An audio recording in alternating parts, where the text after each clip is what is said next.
why there are so many challenges in this trip.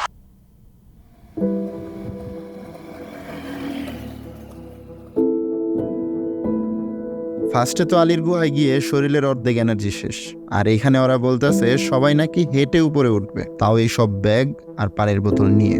Trekking এর জন্য কি কি মাল সামান আপনার নিতে হবে সেইগুলো আপনার আগে জানা উচিত।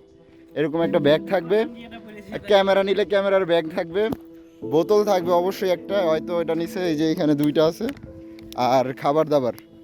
রেডি তুমি? Yes. চল। Let's go.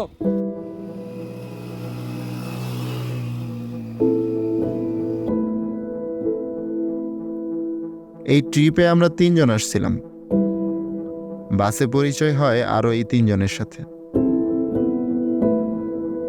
বাসের অনেকেই ডিসিশন নেয় বাইকে করে উপরে ওঠার, কিন্তু আমরা 6 জন ডিসিশন নেই আমরা হেঁটেই উপরে উঠ, তাও আবার সন্ধ্যা হবার আগে।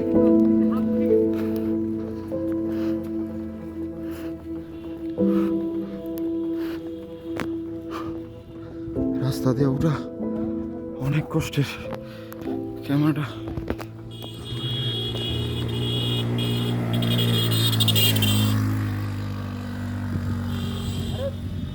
ওঠা কোনো সমস্যা না, কিন্তু আপনার এই ব্যাগগুলো নিয়ে রোদ্রের তাপের মধ্যে উঠাটা আরো বেশি কষ্ট। ইয়ো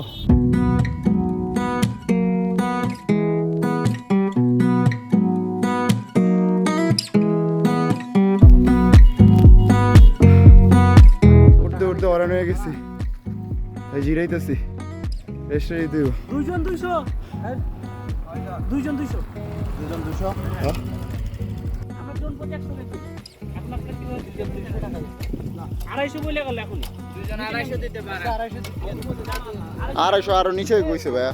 আমরা নিয়ে পিছিয়ে ডাইরেক্ট হাইটে ঠিক আছে দাদা। আর তোমরা তো এরকম না প্রথম খেপ একটা দিয়েইছো ভাইয়া, তাহলে থাক থাক যাওগা যাওগা, আমরা আজকে হাইটটাই সবল করবো। তাহলে সবার এনার্জি আছে না? হ্যাঁ আছে না এনার্জি? এনার্জি ঠুসে দিয়েছে।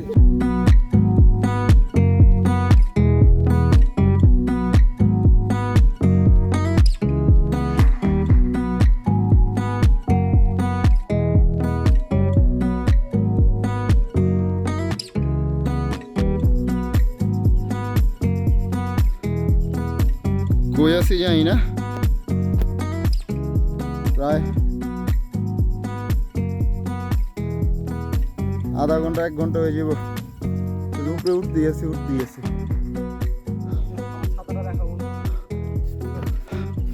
এই যে ছাতা অনেক মজাদার। এরকম না যে 200 টাকা নাই, আপনার অনেক হাঁটার ইচ্ছা থাকলে যাইছেন, আপনি ট্রাভেলিং হাঁটতে হাঁটতে পাহাড়ে ওঠার শখ, যেটা আমার নাই। আমার লগের বেঞ্চদের লেগে আমার হাঁটা লাগতেছে, তা নইলে আমি হুন্ডারে উঠে যেতাম।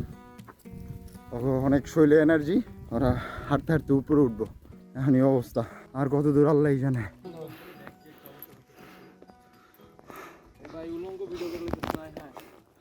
আর আমি শুধু একাই কষ্ট করে উঠতেছি না, আমার সাথে এই সবগুলা মানুষ হাইট হাইটে উপরে উঠতেছি।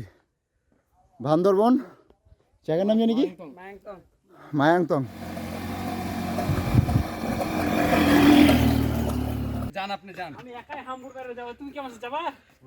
আচ্ছা আমাকে 6 জনের মধ্যে, আমাকে 6 জনের মধ্যে 3 জন ডাউন হয়ে গেছে, ও 4 জন আছে, এখনো 4 জনের এনার্জি আছে। সানির আর আমার এনার্জি ডাউন। আচ্ছা ভাই তাহলে দেখা হইব, হাঁটতে থাকেন, বাইকে ভুলে উঠবেন না, গড়ায় পড়ে গেলেও না। সবগুলো চলে গেছে, 4 জন হাইটা হাইটা চলে গেছে, আমার লগে সানিও বাইকে চলে গেছে, এখন আমি একা এখানে বসে আছি। লাস্ট একটা ছেলে ছিল, ও চলে গেছে। ট্যুরে এসে খুবই ভালো লাগতেছে।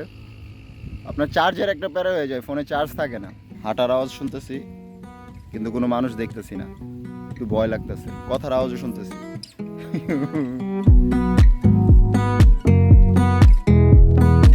সত্যি বলতে তখন অনেক ভয় পেয়েছি, কারণ আশেপাশে কেউই ছিল না, তার মধ্যে কেমন জানি আওয়াজ শুনতেছিলাম। পরে 20 মিনিট অপেক্ষা করার পর বাইক চলে আসে, আমিও বাইকে করে উপরে চলে যাই। বাইকে বসাটাই অনেক রিস্কি ছিল এই রাস্তায়, তাই আর ভিডিও করতে পারিনি।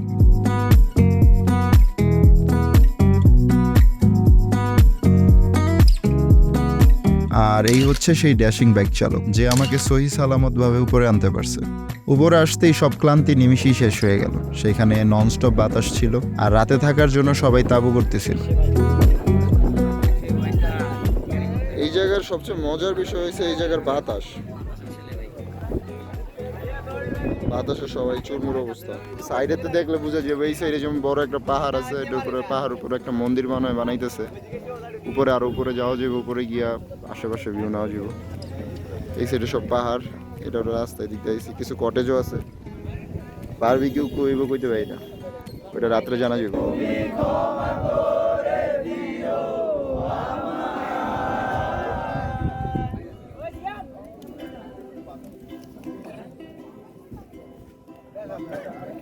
ভাই নতুন গান ছাড়েন ভাই, সবাই পারে যে নতুন গান ছাড়েন।